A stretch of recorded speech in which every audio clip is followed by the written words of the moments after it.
गुरु प्यारी साध संगत जी, आप सभी को प्यार भरी राधा स्वामी जी।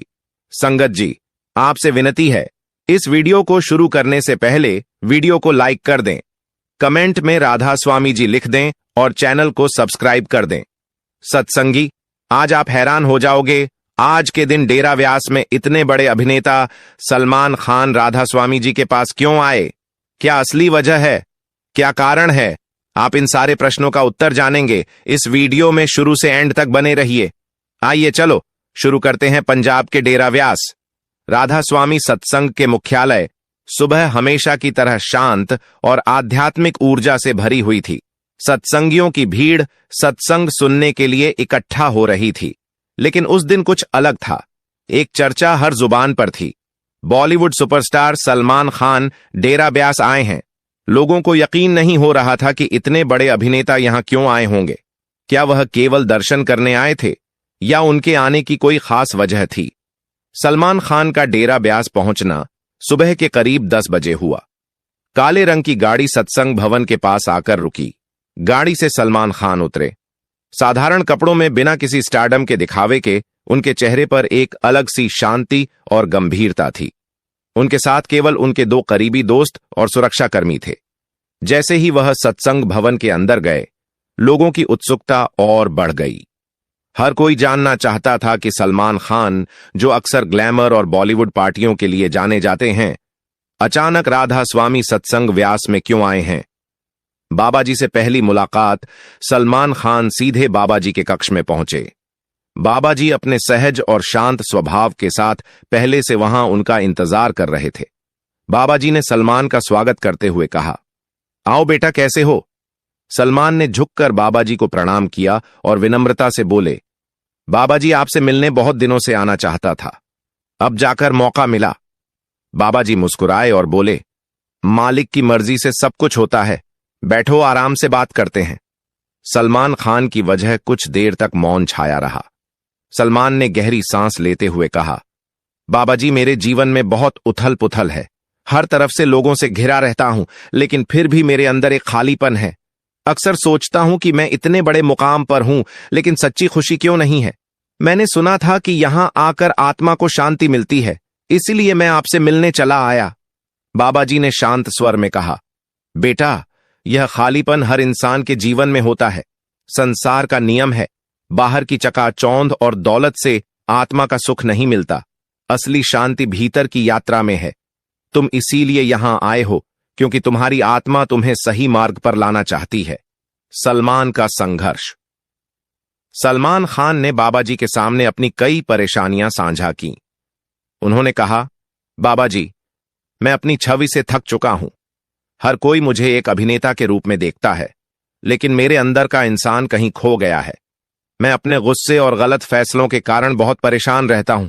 बाबा जी ने बड़ी सहजता से जवाब दिया, बेटा, जीवन में गलतियां हर कोई करता है, लेकिन यह समझना जरूरी है कि हम उनसे क्या सीखते हैं। आत्मा का मार्ग कोई बड़ा बदलाव नहीं मांगता, बस सच्चाई और समर्पण से जीवन जीने की जरूरत है। नामदान की बात। सलमान ने उत्सुकता से पूछा, बाबा जी, मैं इस मार्ग को समझना चाहता हूं, क्या यह मेरे लिए संभव है? बाबा जी ने मुस्कुराते हुए कहा, हर आत्मा के लिए यह मार्ग खुला है, लेकिन यह एक यात्रा है। इसे तुम्हें धैर्य और निष्ठा के साथ तय करना होगा। सबसे पहले मन को शांत करना सीखो, सत्संग सुनो और मालिक नाम का स्मरण करो। सत्संग में सलमान की उपस्थिति। उस दिन सलमान खान ने बाबा जी से सत्संग सुना। हजारों सत्संगियों के बीच वह साधारण श्रोता की तरह बैठे थे। सत्संग के दौरान बाबा जी ने कहा, संसार की हर चीज क्षणभंगुर है, चाहे वह दौलत हो, शोहरत हो या रिश्ते। आत्मा को शांति केवल उस मालिक से जुड़ने में मिलती है जिसने हमें बनाया है। सलमान यह सुनकर गहरे विचारों में डूब गए। साधारण जीवन का महत्व। सत्संग के बाद सलमान ने बाबा जी से पूछा, बाबा जी, मैं इस मार्ग पर कैसे चल सकता हूं? मेरा जीवन बहुत जटिल है, लोग मुझे हर समय घेर कर रखते हैं। बाबा जी ने उत्तर दिया, बेटा, सरलता से जियो। जीवन को जितना साधारण रखोगे, उतना ही आत्मा को शांति मिलेगी। सच्चाई, विनम्रता और सेवा का मार्ग अपनाओ। सबसे पहले अपने गुस्से और अहंकार पर काबू पाना सीखो। सलमान ने सिर झुकाकर कहा, मैं ये सब अपनाने की कोशिश करूंगा बाबा जी। विदाई और वादा। अंत में सलमान खान ने बाबा जी से आशीर्वाद लिया और वादा किया कि वह नियमित रूप से सत्संग सुनेंगे और अपने जीवन में सच्चाई और सेवा का मार्ग अपनाएंगे। बाबा जी ने उन्हें समझाते हुए कहा, बेटा, यह यात्रा धीरे धीरे तय होगी, बस मालिक पर भरोसा रखो और अपने कर्म सही रखो। डेरा ब्यास से लौटने के बाद सलमान खान जब डेरा ब्यास से लौटे, उनके चेहरे पर एक अलग ही शांति और सुकून था।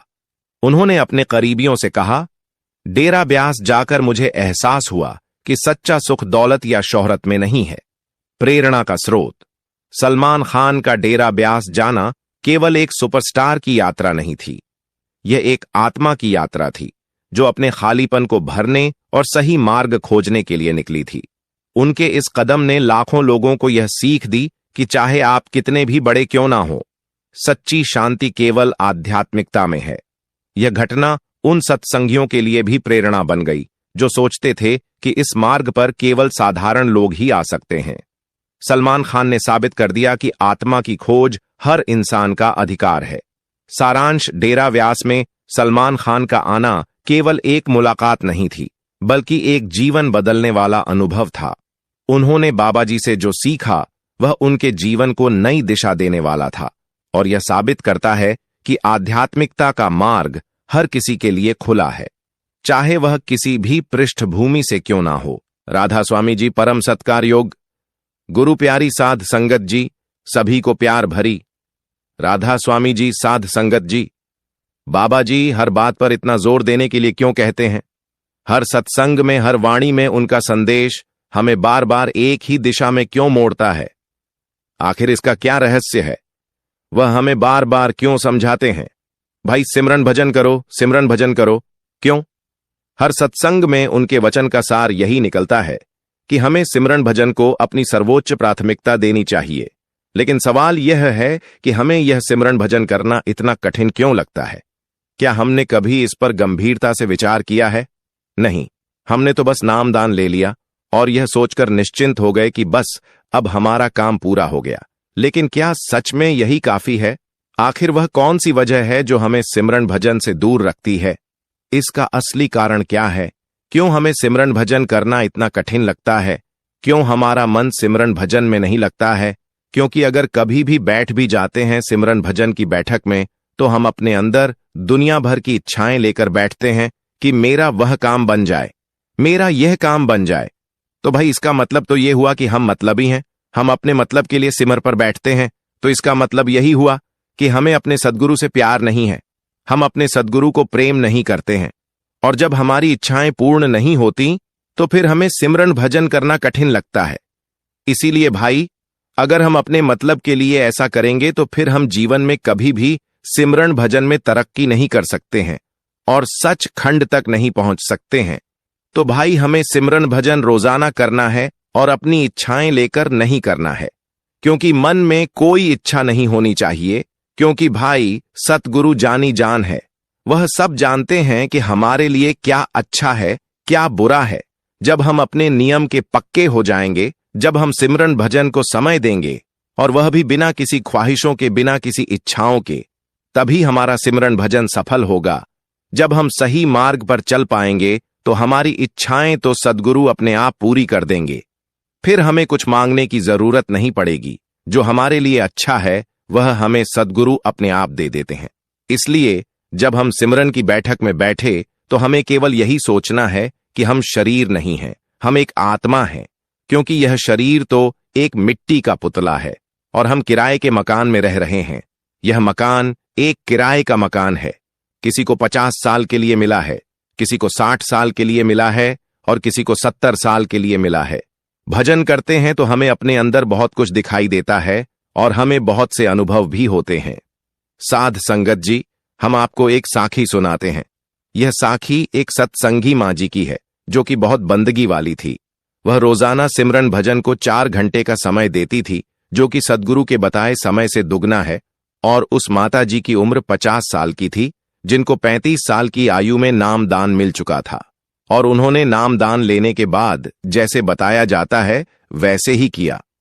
वह रोजाना ही सिमरन भजन को समय देती थी।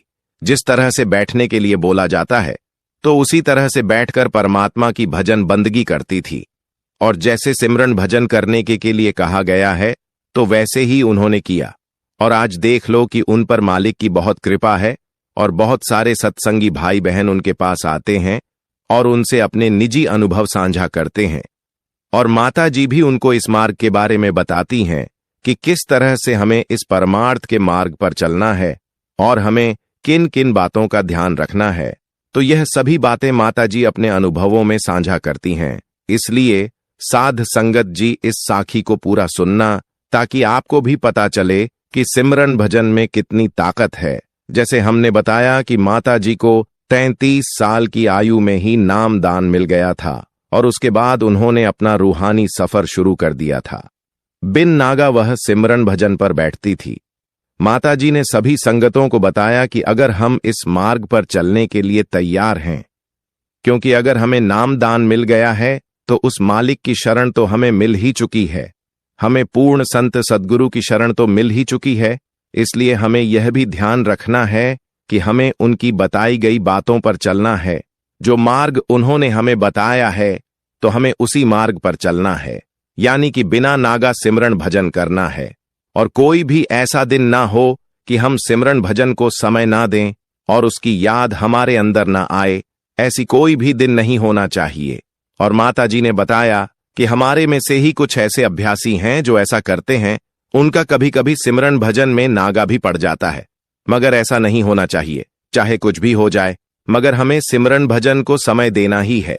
जैसे मान लो कि एक गाड़ी जा रही है, तेजी से अपनी मंजिल की तरफ बढ़ रही है, और फिर उसका ड्राइवर यह सोचे कि आज मैं रुक जाता हूं और कल चलूंगा, और वह ड्राइवर गाड़ी को रोक लेता है, और फिर जब वह दोबारा चलता है तो उसे गाड़ी का उतना ही जोर लगता है जितना पहले लगा था, क्योंकि उसने गाड़ी को बीच में रोक दिया था। तो उसे वापस आने के लिए उसी रफ्तार में और समय लगेगा, और वह समय कितना हो सकता है इसके बारे में कुछ कहा नहीं जा सकता। इसलिए ऐसे ही हमें भी बिना नागा किए हुए सिमरन भजन को समय देना है, क्योंकि हम यह नहीं जानते कि रूहानियत में कितनी तरक्की हुई है या फिर हो रही है। हो सकता है कि हम तरक्की की राह पर हो और हम अगले दिन सिमरन भजन पर न बैठे और हम अपना नुकसान कर लें। इसलिए इस बात का हमें खास ध्यान रखना है और हमें सिमरन भजन रोजाना करना है, जिस तरह बताया गया है वैसा ही करना है। और फिर जैसे जैसे हम रोजाना सिमरन भजन को समय देने लग जाएंगे तो फिर सद्गुरु की कृपा से ध्यान आना शुरू हो जाएगा। और फिर जब ध्यान आना शुरू हो जाता है तो फिर पैरों के तलों से रूह सिमटकर रूह ऊपर की ओर चढ़ाई करती है, और जब पैर के तलवों से सिमटकर रूह ऊपर की ओर चढ़ाई करती है तो हमें हल्कापन महसूस होता है। ऐसा इसलिए होता है क्योंकि हमारा शरीर छूटने लगता है, और उस समय हमें आनंद भी आता है जैसे जैसे रूह पैरों के तलवों से सिमटकर नाभि तक आती है। और उसके बाद का जो सफर है तो वह तो सद्गुरु की कृपा से ही हो जाता है, मगर पैरों के तलवों से ऊपर की ओर उठने में जहां पर जीव को मुश्किल होती है, क्योंकि इस बारे में हमें कोई जानकारी नहीं होती। लेकिन जो पूर्ण संत सद्गुरु होते हैं तो उन्हें नीचे से ऊपर की ओर चढ़ाई करने में समय नहीं लगता। वह बहुत ही शीघ्रता से ऊपर की ओर चढ़ाई कर लेते हैं और बहुत ही शीघ्रता से नीचे की तरफ आ जाते हैं, क्योंकि उनका अभ्यास बना हुआ होता है और वह यहां इस मृत्यु लोक में रहते हुए भी उस कुल मालिक से जुड़े हुए होते हैं। मगर हमें वहां तक पहुंचने में समय लगता है क्योंकि हमारा अभ्यास नहीं है, हम अभ्यास नहीं करते, हम मार्ग पर नए होते हैं। इसलिए जब रूह ऊपर की तरफ चढ़ाई करती है तो समय लगता ही है और हमारा शरीर शून्य होना शुरू हो जाता है। और जब ऐसा होने लग जाए तो फिर हमें समझ जाना चाहिए कि सद्गुरु की कृपा होने लगी है। पैरों के तलवों से ऊपर की तरफ उठकर इन आंखों के पीछे तीसरी तल पर आना है।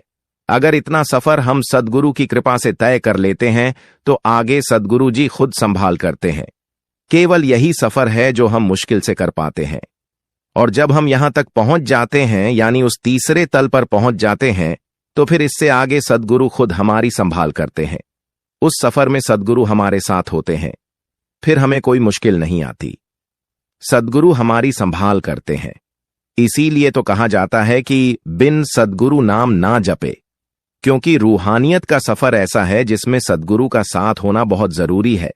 बिना सद्गुरु के हम यह सफर तय नहीं कर सकते, क्योंकि हम भटक जाते हैं। जैसा कि अक्सर ही होता है कि कुछ अभ्यासी कहते हैं कि हमें यह मुश्किल आ रही है क्योंकि रास्ते में बहुत मुश्किलें आती हैं, मगर हमारे साथ सतगुरु हैं। हमारा हाथ सतगुरु ने पकड़ा हुआ है, तो सतगुरु हमें इन मुश्किलों से बाहर निकालकर सीधा पार ब्रह्म ले जाते हैं। और अगर हमारा ध्यान भटक जाए तो फिर हम वहीं भटकते रहेंगे, जैसा अक्सर होता भी है। जैसे कुछ अभ्यासी राबिया सिद्धियों में पड़ जाते हैं, उन्हें कुछ शक्तियां मिल जाती हैं और वह हमें अपनी तरफ खींचती हैं, क्योंकि इस मार्ग में बहुत कुछ देखने को मिलता है और बहुत कुछ अनुभव करने के लिए मिलता है, मगर हम अकेले इस सफर को तय नहीं कर सकते। इसलिए सतगुरु की कृपा का होना बहुत जरूरी है। सतगुरु की कृपा के बिना हम यह सफर तय नहीं कर सकते होते हैं। सतगुरु का अर्थ यह नहीं कि कोई शरीर हमारे साथ होता है। सतगुरु का अर्थ है वह शब्द, वह नाम हमारे साथ होता है, और शब्द ही परमात्मा है, वही हमारी संभाल करता है। क्योंकि इस मार्ग पर कैसे चलना है, कहां जाना है, हमें नहीं पता होता, और ना ही हम अकेले इस मार्ग पर चल ही सकते हैं। इसलिए यह तो उस परमात्मा की कृपा है हम पर कि उन्होंने हमें संत सतगुरु से मिला दिया है, और जिन्होंने खुद यह सफर तय किया है, जो इस मार्ग के जानकार हैं, वाकिफ हैं, तो केवल वही इस मार्ग पर चलने में हमारी मदद कर सकते हैं, हमारी संभाल कर सकते हैं। उनके बिना हम इस सफर पर नहीं चल सकते। जब हम पैरों के तलवों से ऊपर की तरफ चढ़ाई करते हैं तो फिर धीरे धीरे हमारी बात बनने लगती है, और जिस दिन बात बन जाती है तो उस दिन हमें बहुत अनुभव होते हैं, क्योंकि इस मार्ग पर हर एक अभ्यासी के अनुभव अलग अलग होते हैं। जब एक बार हमारी सूरज चढ़ जाती है, हमारी आत्मा आंखों के पीछे तीसरे तल पर आ जाती है, तो फिर हमारा काम बन जाता है और हमारा बार बार जन्म लेना, बार बार मरना यह खत्म हो जाता है। हम इस 84 के जेल खाने से मुक्त हो जाते हैं, यानी कि मालिक की कृपा हमारे ऊपर हो जाती है। हम अपने असली घर, निज घर, सचखंड पहुंच जाते हैं, जहां पर ना कोई दुख आते हैं और ना ही कोई परेशानियां आती हैं। इसके बाद हम मृत्यु लोक में रहते हुए भी इससे अलग हो जाते हैं, क्योंकि हमारी सूरत उस परमात्मा के साथ हमेशा जुड़ी रहती है, और हमें जो यह सचखंड जो धुन आ रही है, जो सचखंड से धुन आ रही है, तो वह भी सुनाई देने लगती है। और फिर बाहर क्या हो रहा है, इससे हमें कोई भी फर्क नहीं पड़ता है, क्योंकि हम तो मालिक के रंग मेंगे होते हैं, और जो इस मालिक के रंग मेंगा जाता है तो फिर उसे किसी और रंग की जरूरत ही नहीं पड़ती। हमें उस सत्य का पता चल जाता है कि इस संसार की सच्चाई क्या है, फिर वह इनमें उलझता नहीं है। हम इंसानों का स्वभाव ऐसा है कि इंसान हालात के आगे मजबूर हो जाता है, कभी अपनों के सामने तो कभी परायों के सामने, और फिर इस इंसान को मजबूर देखकर कभी कभी वह परमात्मा